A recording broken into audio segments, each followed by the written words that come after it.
Ser Podcast. Con la lluvia, menos horas de luz y el frío llegan los festivales de otoño. Con la Seminci, el certamen de Valladolid afronta su renovación con la dirección de José Luis Cienfuegos y una programación con el mejor cine de autor y muchas películas españolas.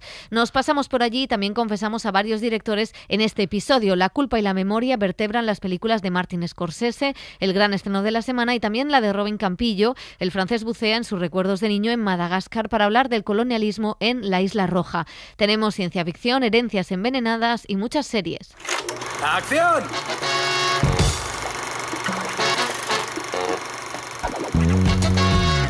El cine en la Ser con Pepa Blanes.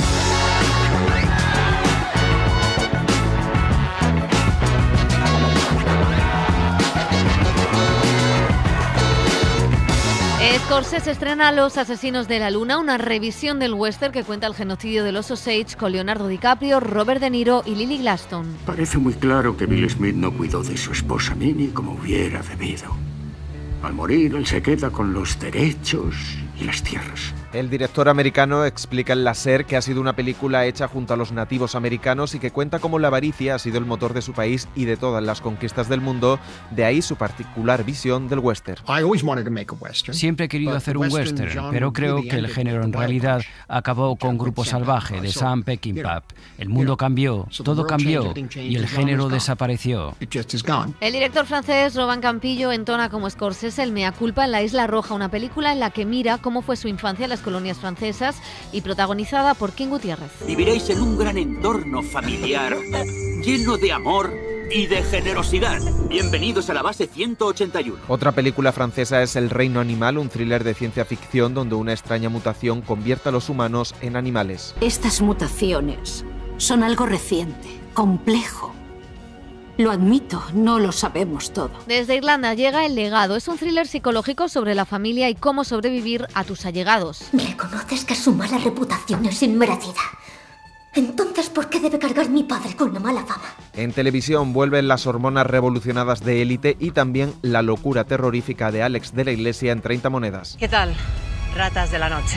Menudo sitio, ¿eh? Aquí estamos, en Pedraza, para descubrir qué es lo que ocurrió aquel fatídico día de octubre del 2019. Confundo la realidad. El cine en la Ser. Es que todo me tasía. Se encendía el cielo, se te enreda el pelo.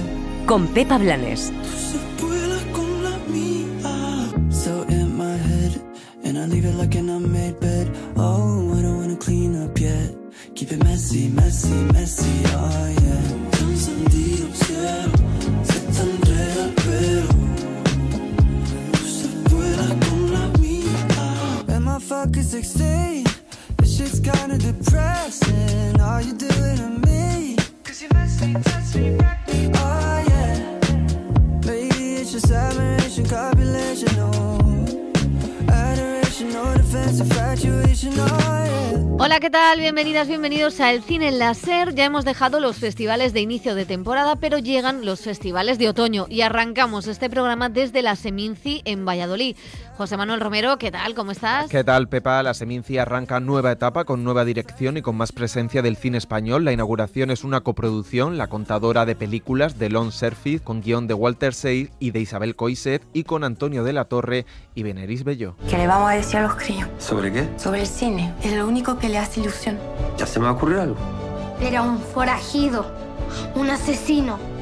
Entonces, Craso va donde Espartaco. Perdóname, Antonino. Y así mi familia me convirtió oficialmente en la contadora de películas. Pero además veremos algunos de los estrenos de los próximos meses, como Teresa, de Paula Ortiz, El amor, de Andrea, de Manuel Martín Cuenca, Que nadie duerma, de Antonio Méndez Esparza, y El maestro que prometió el mar, de Patricia Font. También estrenos internacionales como Green Border, de Agnieszka Holland, La quimera, de Alice Rothbacher, El rapto, de Marco Bellocchio, o El viejo roble, de Ken Loach. Además de alguna sorpresa como Todos somos extraños, de Andrew Hyde, o con Paul Mescal y Andrew Scott, dos de los actores de moda. Estaremos en Seminci estos días, por donde pasarán Kitty Mamber, Blanca Portillo y Charlotte Rampling, Pepa. Sí, son veteranas actrices que van a recibir la espiga de honor a toda su carrera, pero es momento ya de meternos en los estrenos de la semana. Y lo hacemos a lo grande. Empezamos con Los asesinos de la luna, nueva película de Martin Scorsese, evento cinematográfico, casi 4 horas de duración para contar el genocidio de los Osage y cómo la avaricia, uno de los temas de su filmografía, es la base de toda nación. Leonardo DiCaprio, Robert De Niro y Lily Gladstone son los protagonistas de una película que cambia el relato que ha hecho el western de los indígenas, como nos ha contado el propio Scorsese.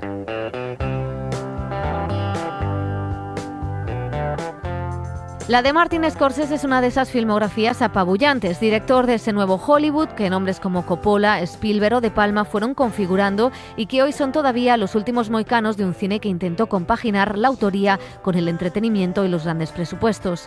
Scorsese se situó en ese contexto que conocía bien, el Nueva York de los 70, donde creció y vivió como hijo de una familia de migrantes italianos y católicos. Sabes que la semana que viene volveré y volverá a mandarme otras 10 Ave Marías, otros 10 Padre Nuestros y... ya sabes lo que pienso de esa mierda. Estas cosas no significan nada para mí, son solo palabras. El catolicismo impregnó su cine desde Malas calles, o más bien el choque entre la mentalidad católica, con la culpa y el perdón como bandera, con el mundo capitalista y protestante de un país donde el sueño americano es la Biblia. Escuchad, imbéciles de mierda. Aquí hay un hombre que va a cortar por lo sano, que no va a permitir...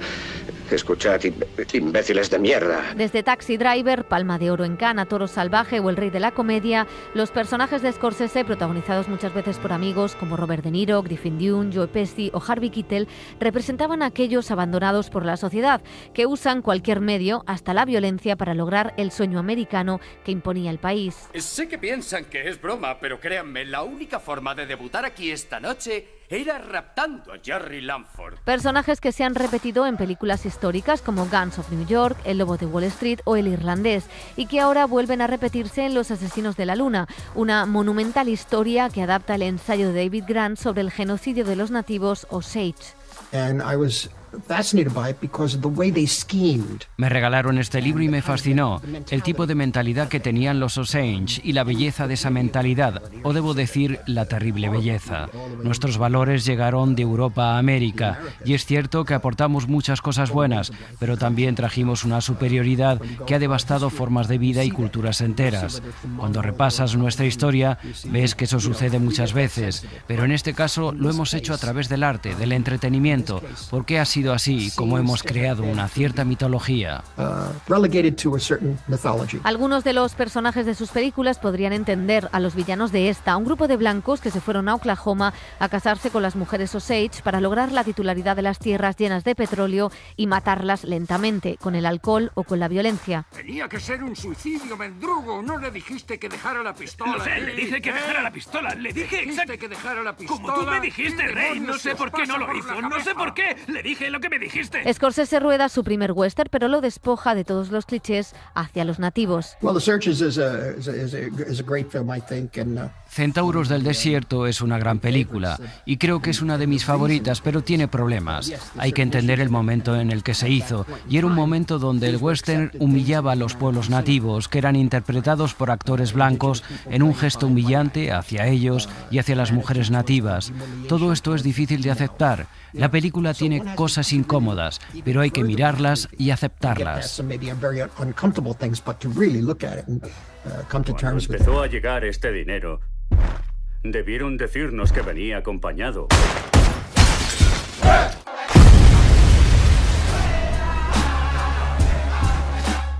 7 años ha tardado en levantar un proyecto que tuvo el beneplácito de la comunidad Osage y que temió en un principio que esta fuera otra historia de mafia y violencia.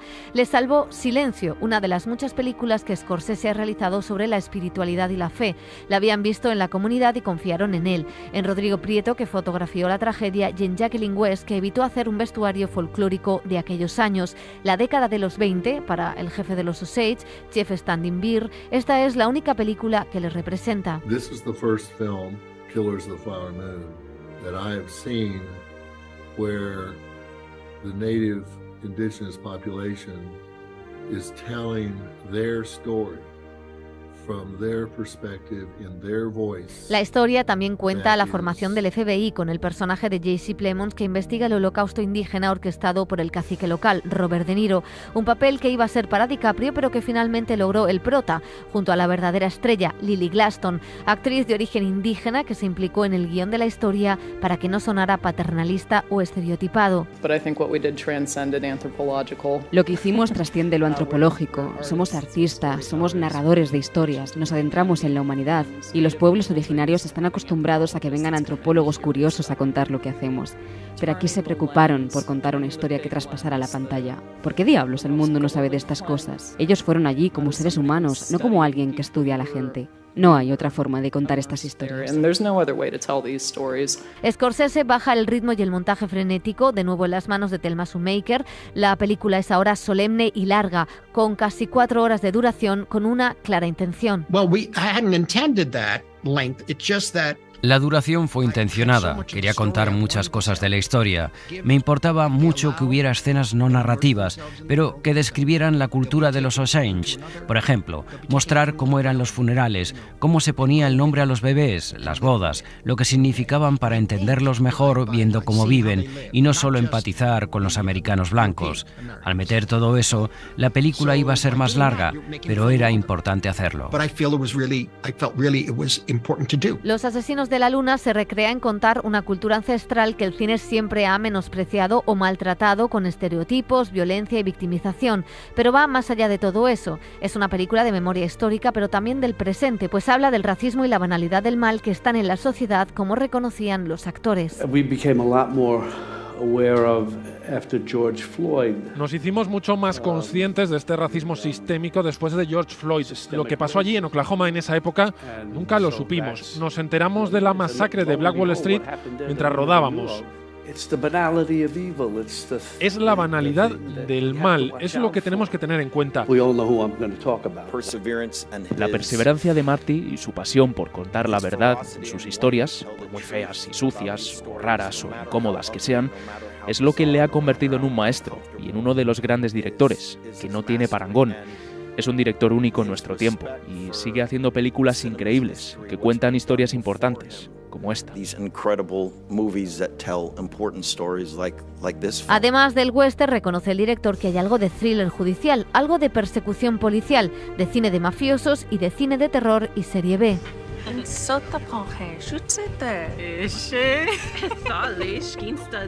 Dice el director que esta es su película más importante en términos históricos. Probablemente tenga razón. También es la más política en pequeños detalles, como ese final donde el título de la película aparece en la lengua Osage. Toda una declaración de intenciones del cine de Hollywood que a su manera, precisamente con el western, creó la imagen de subalternidad de los nativos que ahora trata de enmendar. La culpa de Occidente por los pecados y la violencia cometida es uno de los temas que se repite este año en muchas películas. Fue una de las conversaciones del pasado Festival de Cannes con películas como La zona de interés, El rapto y la de Scorsese. Y es algo que está en el siguiente estreno de esta semana. La Isla Roja es un drama familiar basado en la historia de su director, Robin Campillo, que vivió su infancia en una de las colonias francesas en Madagascar. Desde los ojos del niño que fue, cuenta ese mundo extraño donde los blancos no se mezclaban con los colonos y donde la patria era un lugar incierto. Acabáis de llegar al lugar más bello del mundo. En los últimos años, el cine francés ha entonado una especie de mea culpa sobre su etapa colonial. Lleno de amor y de generosidad. Bienvenidos a la base 181. Bienvenidos a Madagascar. Salud. Diferentes directores han examinado el pasado de su país, especialmente la presencia en regiones africanas. Lo ha hecho, por ejemplo, Robert Guédiguian, siempre comprometido con las causas sociales, u Omar Sy, protagonista de Padre y Soldado. Ahora es Robin Campillo, realizador francés de origen marroquí, quien bucea en su infancia como hijo de un militar destinado primero en Argelia y después en Madagascar. A priori, c'était la même chose pour 120 battements par minute. Inicialmente era lo mismo que con 120 pulsaciones por minuto. No tenía intención de explorar mi vida, lo que me interesa es la ficción y nunca quise hacer películas autobiográficas. Pero le conté a mi co-guionista esta historia que viví de niño, donde mi madre me hizo un disfraz de Fantomet y yo era un superhéroe que salía de noche a una base militar de Madagascar disfrazado de justiciero. Fue a partir de esos recuerdos cuando me interrogo sobre la percepción tanto de la familia como del colonialismo. En La Isla Roja, el autor de la maravillosa 120 pulsaciones por minuto vuelca su mirada nostálgica a aquella época de cambio, la de un joven introvertido que se refugiaba en los cómics de Fantomet, la heroína francesa de los años 60. El realizador toma la mirada inocente del niño, su imaginación y ensoñaciones para despojarse de sus difusos recuerdos e ir narrando a través de las dinámicas familiares la falta de conciencia del colonialismo. Algo increíble es que cuando tratamos con los recuerdos de la infancia, en realidad un niño no es consciente de todo, pero hoy, que soy mucho mayor, tampoco me acuerdo muy bien. Y mi imperfección de hoy. ¿Qué es la conciencia política? Es una percepción de la realidad que va acompañada de un saber. Un niño no tiene ese saber, solo tiene ciertas percepciones, pero a los 7 u 8 años sigue siendo bastante complicado. Así que empecé a trabajar interrogándome a mí mismo qué vi, qué oí, qué pasó por mi cabeza, cómo percibí esa feria colonial en la que los adultos interpretaban como una obra de teatro. He entendido lo que había detrás del escenario. Detrás estaban simplemente los malgaches, los habitantes de la isla. La mirada sin mácula del niño que empieza a descubrir que todos los adultos son personas enmascaradas, como la heroína de sus cómics, todos esconden algo. La Isla Roja sucede en los años 70, la etapa francesa en Madagascar ya había acabado, pero las prácticas de dominación del colonialismo seguían como un fantasma. Y c'est ça, et aussi l'impression que Tengo la impresión de que el colonialismo o el poscolonialismo siguen de alguna forma en una parte de la población, e incluso en los políticos, cuando perciben a todos los jóvenes como los de esta historia o los de la inmigración, incluso cuando hay muchas que han emigrado hace mucho tiempo. Siento que todavía hay un subconsciente muy fuerte al respecto. Y yo siento que il y a toujours un inconscient très fort là-dessus. Es el fin de la patria y es el fin del patriarcado, con esa madre sumisa que empieza a darse cuenta de que también puede decidir. El español King Gutiérrez y Nadia Tereseschi, una de las actrices de moda del cine francés, son los padres de esa familia. Es la complejidad de un personaje que no es solamente macho, que es cariñoso, que le gustan sus hijos, pero que tiene unas incompetencias emocionales propias de la época y unos complejos en relación a su mujer. Ella está más formada que él, pero él tiene que demostrar el poderío. Sin embargo, la que puede irse es ella, no él. Hay momentos en que hay un intercambio de roles y él se convierte en un cuarto hijo. Hay muchas capas en esta película y es un gozo encontrarte con un personaje así. Ambos han formado un hogar allí donde han ido con sus hijos, organizan comidas y fiestas y viven totalmente ajenos al día a día de la comunidad nativa, casi siempre fuera de campo o en un lugar secundario del plano. Campillo recurre a ese concepto de familia extendida con varios personajes secundarios que van mostrando la relación perversa que genera la presencia militar. Hay una joven que decide marcharse porque no aguanta más ese ambiente, o un compañero que mantiene una criticada relación con una nativa a la que tratan de prostituta. Et voilà pour toi. Joyeux Noël. Thomas. ¿Une foto? Todas las relaciones, las raciales, las de género y las familiares, están atravesadas por la dominación. Solo los niños parecen poder escapar a esas dinámicas. Robin Campillo no acierta al conjugar todos los elementos narrativos, la visión del niño, los insertos fantásticos, las rencillas familiares y un retrato más amplio de la vida fuera de esa burbuja militar. Sin embargo, sí logra capturar esa atmósfera de paraíso perdido, de un lugar idílico donde los extranjeros disfrutan en soleadas jornadas de campo y playa y los locales solo se mueven en la oscuridad, trabajando para ellos, la vieja colonia que se resiste a aceptar la pérdida de su territorio. Lo que no me gusta es el olvido, y creo que volver a mirar las cosas, repensar las cosas, eso nos hace más grandes. Para mí ni siquiera es la necesidad de sentirme culpable, es la necesidad de reconocer una realidad. Esta historia es una historia olvidada. Incluso hay un libro en Francia de varios historiadores llamado Madagascar, una historia olvidada. Y debo decir que la película no ha logrado sacar esta historia del olvido en Francia. Es muy fácil mirar para otro lado, es muy fácil desviar la conciencia y no cuestionarse a sí mismo. Durante la mayor parte del metraje, Campillo sitúa en el foco a la familia francesa, pero en la última media hora decide reescribir la historia colonial, dándole la palabra a los que ha ignorado durante toda la película. El director gira el punto de vista y explica las reivindicaciones de los malgaches, la violencia contra la población local y la represión de las revueltas. Lo hace con un final festivo y musical que celebra con culpa y nostalgia la emancipación de ese pueblo.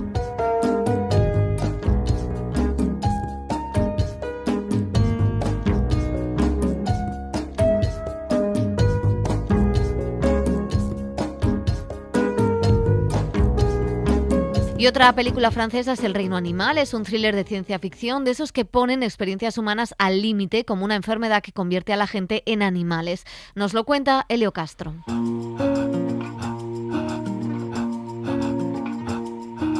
Dice Tomás Calais, el director del Reino Animal, que nunca le ha interesado mucho el cine de ciencia ficción y que no ha visto muchas películas en las que aparezcan mutantes o seres extraños. Sin embargo, debido a la emergencia climática y la reciente pandemia, quiso escribir una historia en la que se explorara la interacción del hombre con la naturaleza.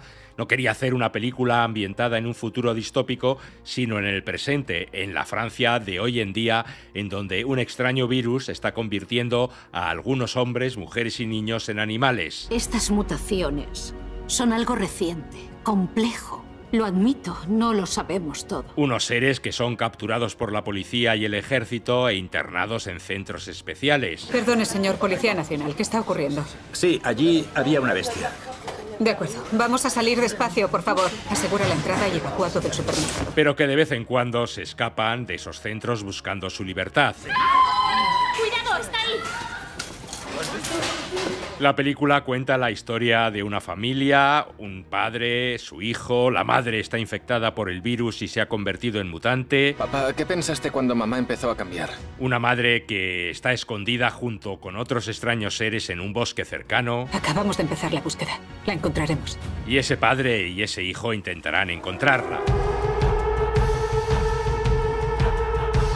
La película, además de tener una metáfora claramente ecológica, habla, por supuesto, del miedo al que es diferente y extraño. ¿Te asustan esas criaturas? También de la convivencia entre diferentes culturas y estilos de vida. Hay que aprender a convivir. Un film protagonizado por Romain Durí y por Adèle Sarchopoulos en un pequeño papel que interpreta a una policía que ayudará a ese padre y a ese hijo a encontrar a la madre. Una película que se adentra en el género fantástico sin olvidarse del realismo, con unos seres mutantes que más que dar miedo mueven a la compasión y a la ternura.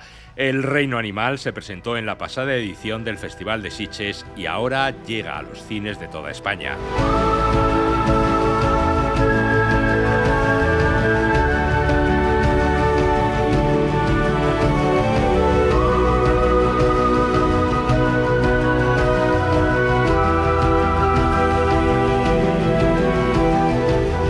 Por último, vamos a analizar el thriller psicológico El legado, un drama gótico de la directora irlandesa Lisa Mulhey, un reportaje de Carlos Guerrero.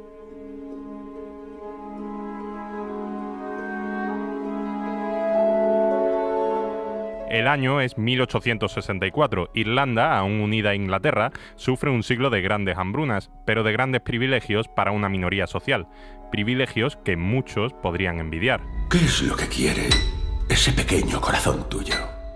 ¿Tan pequeño cree que es? Maud es la única hija de una adinerada familia aristocrática. Tras la muerte de su padre, y siendo ella menor, su tutela recae bajo su tío Silas. La idea es que la proteja hasta que sea lo suficientemente mayor como para gestionar sus bienes, pero él tiene otros planes. Su tío no es apto para responsabilizarse de una jovencita.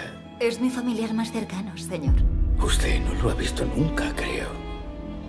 No me opondré a la elección de tutor de mi padre. Tío. El legado adapta el libro Tío Silas, una novela victoriana del autor irlandés Sheridan Le Fanu, una novela que, según la directora Lisa Mulcahy, ha querido resignificar. Queríamos que Maud en la película fuera inocente e ingenua, pero tiene un carácter fuerte que descubre a medida que avanza la película. El libro es bastante frustrante de leer, es un libro largo y queríamos que la película fuera una experiencia mucho más interesante y desafiante. Maud se enfrenta al abuso de su tío. Pronto se hace con el control de su casa y ella se verá sola, porque incluso el servicio le reconoce a él como la figura de autoridad en la casa. Maud se encuentra en una situación en la que las personas que deben protegerla están yendo a por ella. Poco a poco se da cuenta de que tiene que luchar por su poder y que no hay nadie que la ayude. Está realmente sola. Mi padre me enseñó que los ángeles y los demonios caminan entre nosotros, vestidos con carne humana. El truco está en distinguirlos. Es muy contemporáneo porque hay abusadores por todas partes. Desde el principio sabemos que Silas tiene un lado desagradable, pero por supuesto hay muchos abusadores que, si no sabes que son abusadores, parecen la persona más amable del mundo. Y es solo en su mundo privado donde el abuso continúa, por lo que es muy contemporáneo porque todavía sucede todo el tiempo.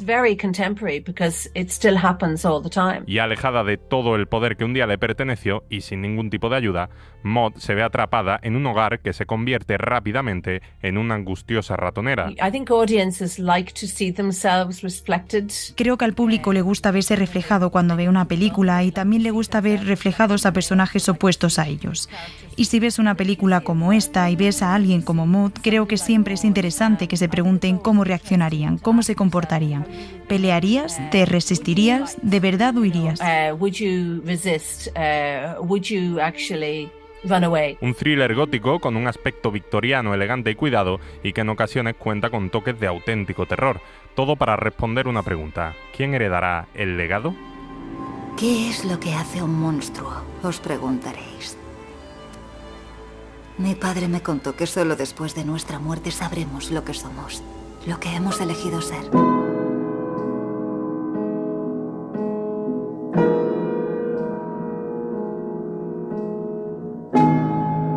El cine en la SER con Pepa Blanes. It's been a difficult couple of years. We've been trapped inside our own heads with our hopes and fears. You feel so tired, but there's nowhere to go. 'Cause you miss that special somebody you really know. Do you remember how things used to be less complicated? Is it only me who just can't take it?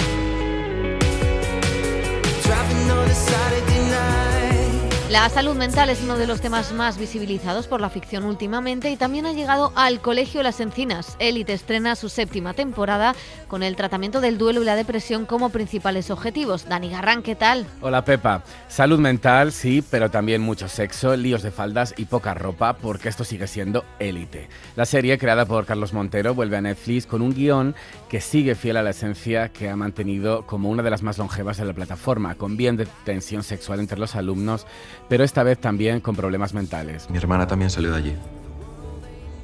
Y ella tiene una vida cojonuda y feliz. Y yo, mira, ¿cuándo se va el dolor, Mateo? Estoy pensándome lo de volver a la medicación.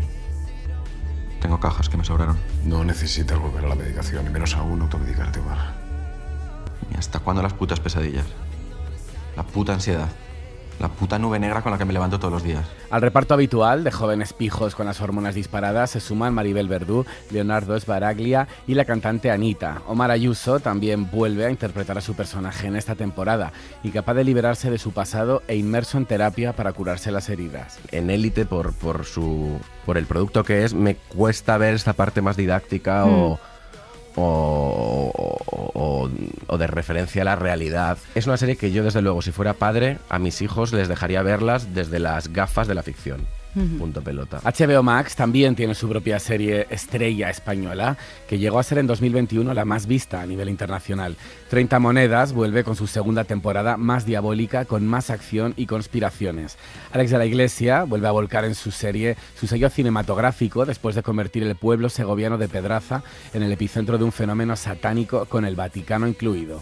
Miguel Ángel Silvestre, Megar Montaner, Eduard Fernández y Macarena Gómez repiten en un elenco al que se suma Nacho Aninri. ¿Qué tal, ratas de la noche? Menudo sitio, ¿eh? Aquí estamos, en Pedraza, para descubrir qué es lo que ocurrió aquel fatídico día de octubre del 2019. ¿Dónde está la gente? ¿Se los tragó la tierra? Más arriba, más arriba. Lo que sabemos es que no fue una epidemia, ni un desalojo forzado. Algunos salieron corriendo.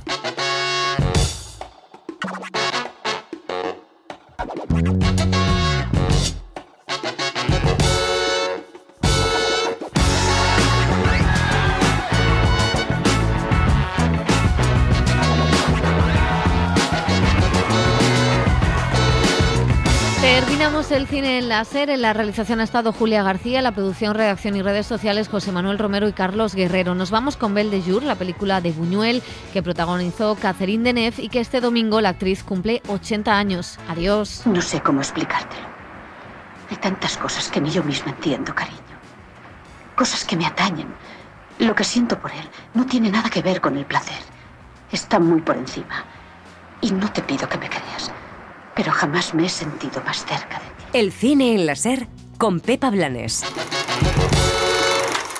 Para no perderte ningún episodio, síguenos en la aplicación o la web de la SER, Podium Podcast o tu plataforma de audio favorita.